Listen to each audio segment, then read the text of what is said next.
$200,000 for one night. I couldn't believe what I'd just heard. For a moment, I simply froze, standing in the hallway with a thin towel wrapped around me like it was the only thing keeping me tethered to reality.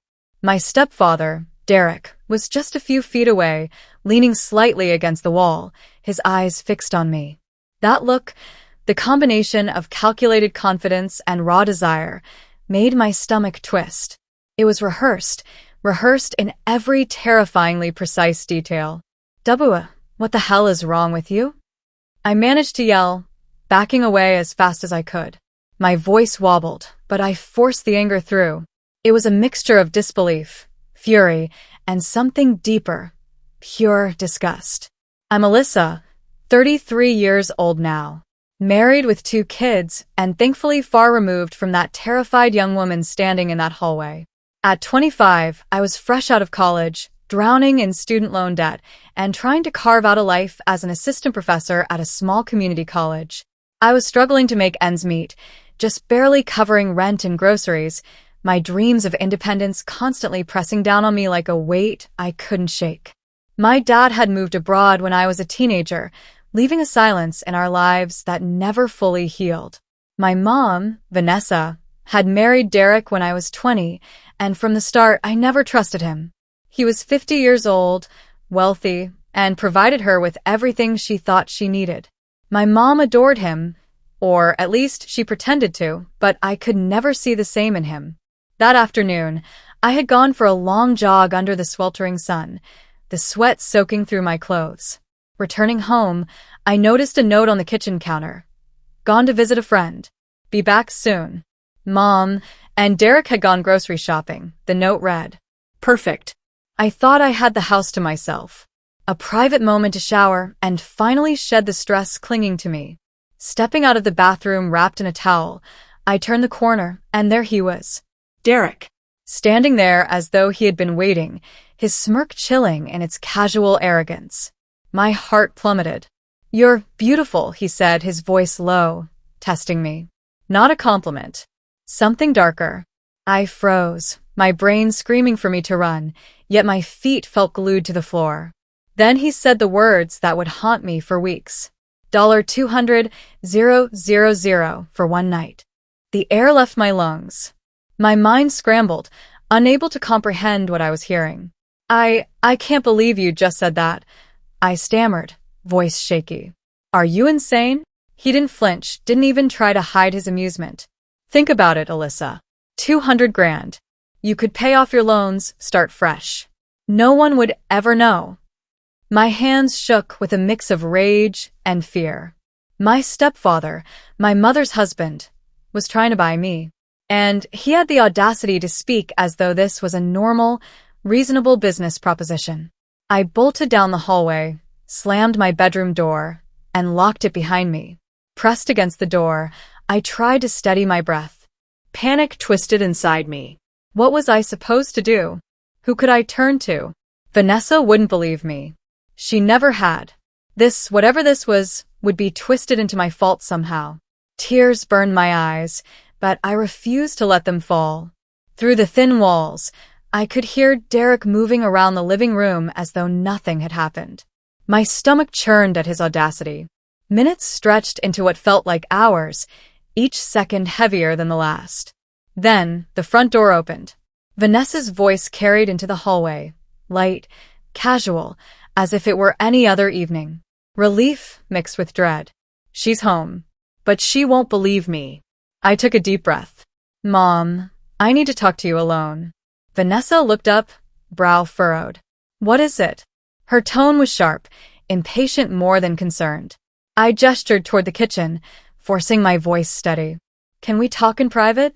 Her sigh was thin, annoyed, but she followed me. Heart hammering, I leaned against the counter. "Mom, Derek, he said something terrible. He offered me money. $200,000 for one night." Her expression changed, but not in the way I'd hoped. Her lips twisted in bitterness, eyes narrowing. "Oh, for God's sake, Alyssa, don't be ridiculous." My jaw dropped. I swallowed hard, my voice rising. "I'm not lying. Mom, I swear to you, he said it. Vanessa shook her head. Unbelievable. Always looking for attention. Always causing problems. I felt my stomach turn. My own mother, my last anchor in this world, was dismissing me. Tears threatened to spill, but I refused to let them. I'm not lying, I repeated, louder, voice cracking. She raised a hand, cold and detached. Enough, Alyssa. Let's see what Derek has to say about this. Following her into the living room, my heart pounded. Derek was lounging on the couch like nothing had happened. Vanessa confronted him. Alyssa says you offered her something completely inappropriate. Derek's face shifted to feigned concern. I don't know what she's talking about. That's not what happened. My chest tightened. That's exactly what happened, and you know it. Derek leaned back, arms wide in mock defense. I was going to let it go. She's twisting it around, trying to cause trouble. I turned to my mother, desperate for her to see the truth. She didn't. Her glare pierced me, dismissive, icy. Unbelievable, she muttered. How dare you, Alyssa? I couldn't stay another second. I grabbed my bag. Forget it, I said, voice trembling. Believe what you want. I'm done. I stormed out, tears blurring my vision. The betrayal was suffocating. My hands shook as I got into my car, gripping the wheel. Streets blurred past as I drove aimlessly, each second heavy with humiliation, fear, and fury. Finally, I pulled over and called Ethan. My friend, someone I trusted implicitly. Ethan, I need to talk. I need someone to hear me. His calm voice steadied me. I'm here, Alyssa. Everything okay? The words spilled out. Every horrifying, disgusting detail. Derek's offer. Vanessa's disbelief. Ethan listened, never interrupting, never judging. His quiet support was the first relief I'd felt since that afternoon. Over the next few days, I couldn't sleep. Anger, disgust, humiliation, every emotion roared through me. But I realized something. I needed proof. Something Vanessa couldn't deny, something Derek couldn't twist. I devised a plan. Record him. I needed him to admit the truth. I forced myself to act calm, almost compliant, arranging a meeting at a quiet park 2 days later. Hidden in my pocket, the voice recorder would capture everything. The plan worked. Derek, arrogant as ever, repeated every vile word. I left the park with the recording, trembling but triumphant. 2 days later, I arranged the confrontation. I brought Vanessa to the hotel Derek loved, a place that screamed wealth and arrogance. Derek thought he had won. I stepped into the suite, phone in hand, recording ready. His smugness faltered when he saw my mother. I pressed play. His voice echoed through the room, crystal clear, every word a testament to his depravity. Vanessa's face went pale, eyes wide, no words escaping her lips. I turned to her. This is the man you defended. The one you chose over me. Am I still the liar here? Silence. And then, finally, acknowledgement. Within a week, Vanessa filed for divorce. Derek was gone from our lives forever. Slowly, our relationship began to heal. She apologized, truly apologized, for not believing me for so many years. It was painful, messy, terrifying, but I had my voice back. I stood up for myself. And for the first time, I wasn't invisible to the people I loved. The hotel parking lot was quiet as I slid into the driver's seat, Vanessa sitting stiffly beside me. Neither of us spoke for the first few minutes, the air heavy with tension. I could feel her glancing at me every now and then, a mixture of guilt and fear on her face, but I didn't trust her just yet. One conversation, even one as explosive as that, wasn't enough to erase 25 years of misunderstanding, pain, and neglect. Thank you, I finally muttered, my voice low, still trembling from the confrontation. Vanessa's eyes met mine briefly, and for the first time, I saw something raw and human behind her usually controlled demeanor. I should have listened, she admitted, voice barely above a whisper. She fidgeted with her purse strap, and I recognized the small, nervous gestures I had seen in her when she was genuinely anxious. We drove in silence most of the way home, the city lights blurring past as I tried to process everything that had just happened. Derek was out of our lives, yes, but the emotional debris he left behind was substantial.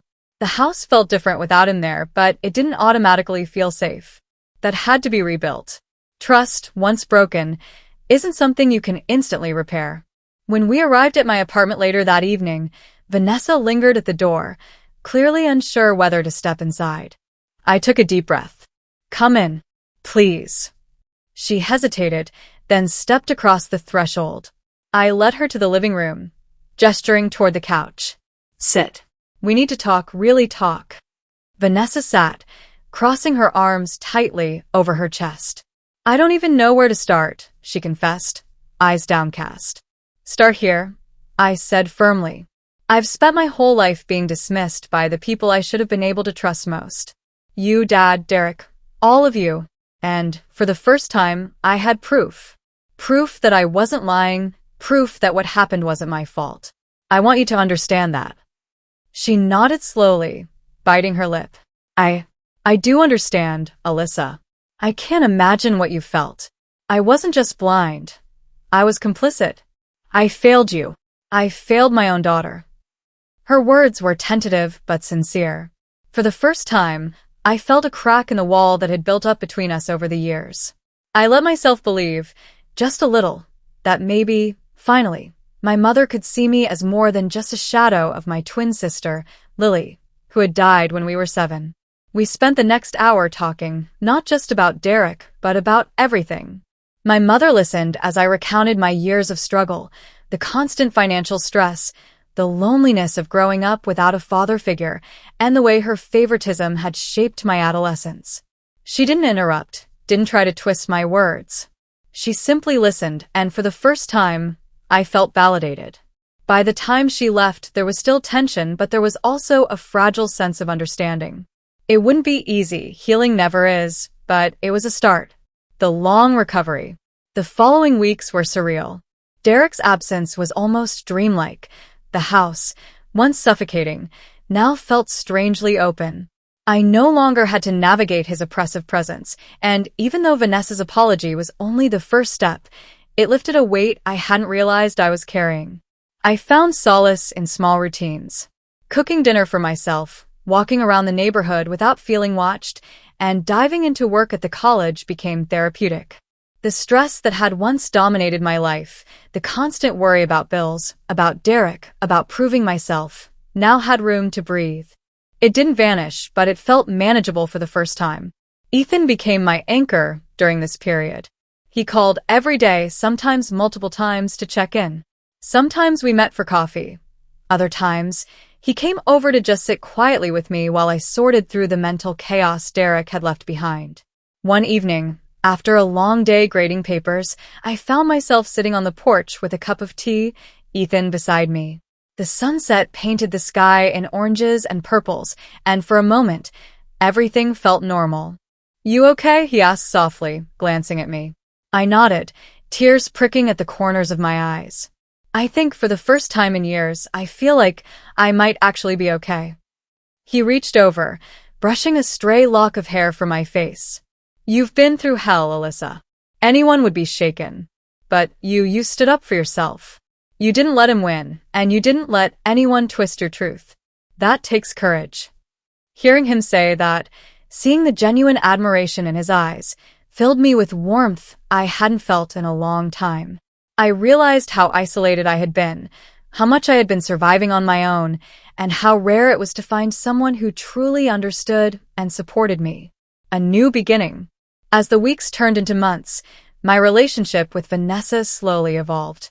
We started small, shared meals, casual phone calls, conversations about mundane things. Slowly, she learned to see me, not just as a reflection of Lily or as someone to control, but as Alyssa, a woman with her own life, her own needs, her own boundaries. There were setbacks. Memories of Derek and the betrayal lingered, and sometimes Vanessa's old habits would slip through. But overall, we made progress. She apologized for the times she had ignored me, dismissed me, or blamed me. I didn't expect perfection. I only wanted acknowledgement, understanding, and the chance to rebuild. Ethan remained a constant, patient presence. One evening, after months of quiet support, he gently took my hand. Alyssa, I know we've been friends for a long time, but I need to tell you something. I care about you, more than I probably should. I stared at him, my heart hammering. The thought had crossed my mind, but hearing him say it aloud made it real. I care about you too, Ethan, I admitted softly. From that moment, something shifted. Our bond deepened, moving from friendship into something richer and more intimate. It was slow, careful, but steady. I felt safe with him in a way I hadn't with anyone before. He respected my pace, never pushing, always listening, always there. Facing the past. Even as my life began to stabilize, I knew there were remnants of the past I had to confront. Derek's betrayal had left scars, not just emotional, but practical. I had to ensure my personal safety, strengthen my boundaries, and rebuild my confidence in trusting others. I also realized that healing wasn't just about removing toxic people from my life. It was about reclaiming myself. I started therapy, diving into the layers of my trauma, processing the grief from my sister's death, and confronting years of being dismissed and silenced. It was painful, but each session left me feeling a little stronger. Slowly, I began to dream again, not just about survival, but about a future filled with love, trust, and stability. I imagined a family, a home, and a life where my voice mattered. Steps toward empowerment. By the time I turned 27, I had reclaimed much of my independence. I paid off my loans, rebuilt my savings, and started to invest in myself. I felt empowered not because I had avoided danger, but because I had faced it, documented it, and emerged stronger. Derek's manipulation no longer had power over me. It existed only in the past, a cautionary. Ethan and I began talking seriously about the future. I allowed myself to hope, to imagine a life where I wasn't just surviving, but thriving. My mother, though not perfect, became a supportive presence. We laughed more, argued less, and slowly forged a bond built on mutual respect. For the first time, I understood what it meant to stand up for yourself, to reclaim your voice, and to demand that others recognize your truth. It wasn't easy, and some days were harder than others. But every step forward, every moment of courage, reinforced the life I was building. One where fear no longer dictated my choices. The months following Derek's removal from our lives were some of the most transformative of my adult life. At first, the silence in my mother's house felt strange, almost jarring, as though a weight had been lifted yet replaced by an unfamiliar emptiness. I learned to breathe again without fear. I learned that boundaries weren't optional, they were essential. Ethan remained a steady presence, and over time, the comfort of his friendship evolved into something deeper. We spent hours talking about everything and nothing, late-night drives, coffee shop conversations, long walks in the park. But slowly, our conversations began to shift. We shared our fears, our hopes, and our dreams. One evening, after a particularly long week at the college, Ethan came over unannounced. I had been grading papers in my living room, my laptop open, papers scattered around me, my mind racing with lesson plans and student issues. "Hey," he said softly, sitting beside me on the couch. I looked up, surprised, but relieved to see him. "Hey," I replied, forcing a tired smile. He didn't say anything at first, just watched me, and that silence was comforting. He had this way of being present without imposing, of offering his support quietly. I closed my laptop, leaned back, and exhaled. "I'm tired," I admitted, voice barely above a whisper. Mentally, emotionally, everything feels like it's catching up to me at once. Ethan nodded, placing a hand gently on mine. "I know, Alyssa, but you're not alone. You don't have to face it all by yourself." For the first time in years, I allowed myself to let someone in, not completely, but enough to feel a sense of relief. I had spent so long building walls around myself, protecting against disappointment, betrayal, and pain. But with Ethan, the walls could be lowered, brick by brick. Healing the past. Therapy became a cornerstone of my recovery. Sitting in Dr. Reynolds' office once a week, I dissected the layers of my past, the loss of my twin sister Lily, the absence of my father, Derek's harassment, and the constant invalidation from my mother. It was painful. Raw. Sometimes I felt as though I was reliving every nightmare.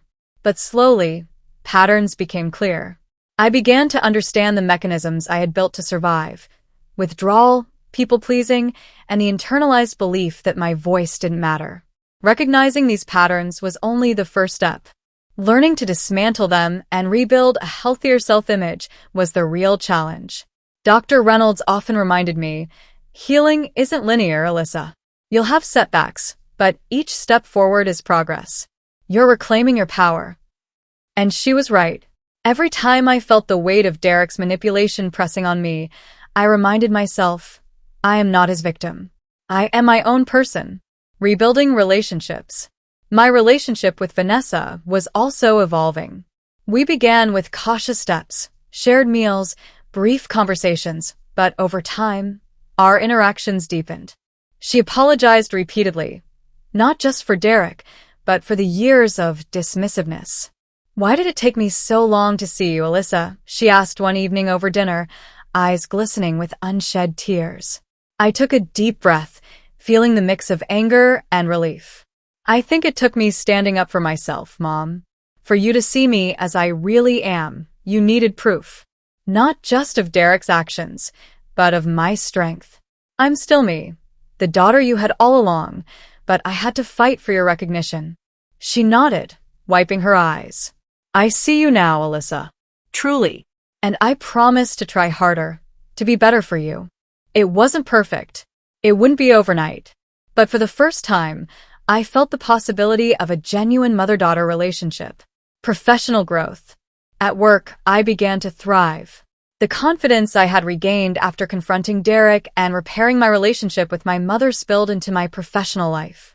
I became more assertive in meetings, more vocal in faculty discussions, and more present in my lectures. Students noticed the change. I found myself mentoring several young women who reminded me of my younger self, uncertain, anxious, and struggling to find their voice. Helping them navigate their challenges became a source of purpose and pride. One day, a student approached me after class, nervous and hesitant. "Professor, can I ask you something personal?" I smiled gently. "Of course. What's on your mind?" She hesitated, then shared a situation eerily reminiscent of my own past: manipulation by someone in a position of power, fear of disbelief, and isolation. I listened intently, offering guidance and support. "You're not alone," I told her. "And you have the right to stand up for yourself. Your voice matters." The words felt heavy with meaning, a reflection of my own journey. I was no longer just surviving. I was empowering others to survive and thrive. A deepening bond. Ethan and I continued to grow closer. Our relationship, once built on friendship and trust, now included affection, intimacy, and a shared vision for the future. One quiet evening, after a long walk in the park, we sat on a bench under the oaks, the golden light of the setting sun casting long shadows around us. "I've been thinking," Ethan said softly, his hand finding mine, "about the future, about us, about what we want." I looked at him, heart hammering.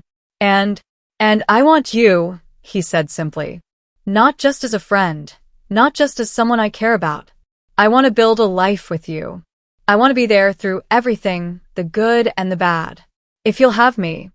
Tears pricked my eyes, but this time they were of joy and relief, not fear or frustration. I want that too, Ethan. More than I can say." From that moment, we began to truly envision a life together, a home filled with love, trust, and laughter. A family that would not be defined by past trauma, but by the choices we made now, together. Facing new challenges. Of course, life didn't magically become easy. Trauma leaves lingering shadows, and sometimes I would catch myself flinching at sudden movements or double-checking doors late at night. But now, instead of retreating into fear, I confronted these moments. I recognized them, acknowledged them, and moved forward. Ethan was patient. "You don't have to face this alone," he would say, gently encouraging me to reclaim every part of myself Derek tried to suppress. Even my mother's presence became a source of strength rather than tension. She supported my boundaries, respected my autonomy, and began to understand the magnitude of the events I had endured. Slowly, a bridge was being rebuilt. The joy of small victories. Over the next year, small victories accumulated. I finished paying off the last of my student loans. I published a research paper that gained recognition in my field. I found joy in cooking meals with Vanessa and laughing at old families. The shadow of Derek's offer, which had once threatened to consume me, had lost its power. Each step I took in reclaiming my life chipped away at the fear and humiliation, replacing it with confidence and pride. A family of my own.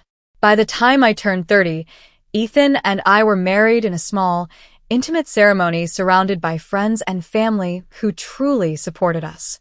A year later, we welcomed our first child, Bobby, and 2 years after that, our daughter Emma joined our family. Parenthood brought challenges, but also profound joy. I was determined to break the cycle of silence, manipulation, and dismissal. I wanted Bobby and Emma to grow up knowing their voices mattered, that they would be heard and believed. Through it all, Vanessa remained a positive presence in our lives, steadily earning her place as a grandmother who supported, rather than judged. The wounds of the past hadn't disappeared entirely, but they had transformed. They became lessons, reminders of the resilience and strength required to build a life worth living. Reflections. Looking back, the events with Derek had defined a turning point in my life. It forced me to confront fear, assert my boundaries, and reclaim my voice. It was messy, painful, and terrifying, but it was also the catalyst for growth, healing, and love. Through the chaos, I discovered the power of self-advocacy, the importance of trustworthy relationships, and the possibility of rebuilding family ties when nurtured with care and honesty. Ethan's unwavering support, my mother's eventual understanding, and my own courage formed the foundation of a life that was no longer dictated by fear, but by choice. I had found my voice. I had found my strength, and I had found a family built on trust, love, and respect.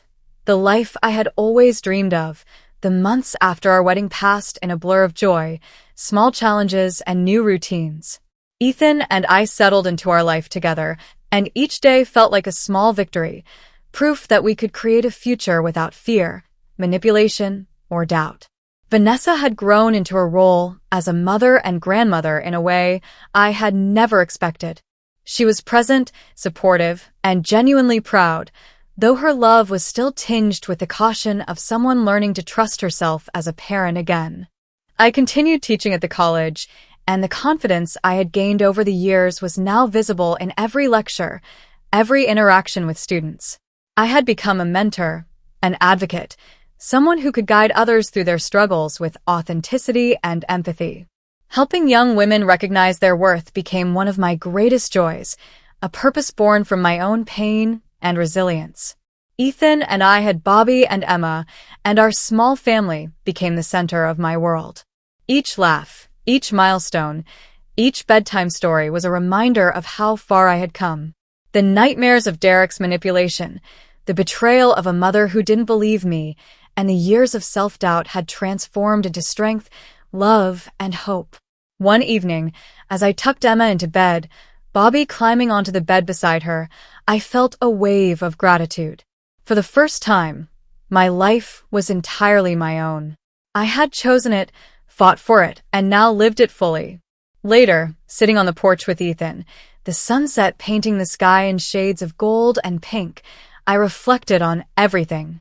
"It's strange," I said softly. "I never imagined I'd feel this whole. After everything, I thought I'd always carry the shadows with me." Ethan reached over, holding my hand gently. "You've carried them, yes, but you didn't let them define you. You fought, Alyssa.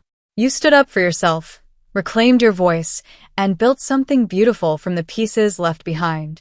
I smiled, feeling the weight of the past finally lift. "I guess that's the thing. I can't change what happened, but I can change what comes next. He nodded, squeezing my hand, and whatever comes next, we face it together. I looked at him, at Bobby and Emma sleeping peacefully inside, at Vanessa quietly working in the kitchen, and felt a deep sense of peace. Life wasn't perfect, and there would always be moments of doubt, fear, or sadness, but I was no longer powerless. I was no longer the frightened, overwhelmed young woman trapped in a hallway years ago. I was strong, loved, and fully alive. The shadows of the past no longer dictated my choices. My voice was mine, my family was mine, and my life was finally what I had fought so hard to make it: free, whole, and full of love. And with that realization, I smiled, truly smiled for the first time in what felt like forever.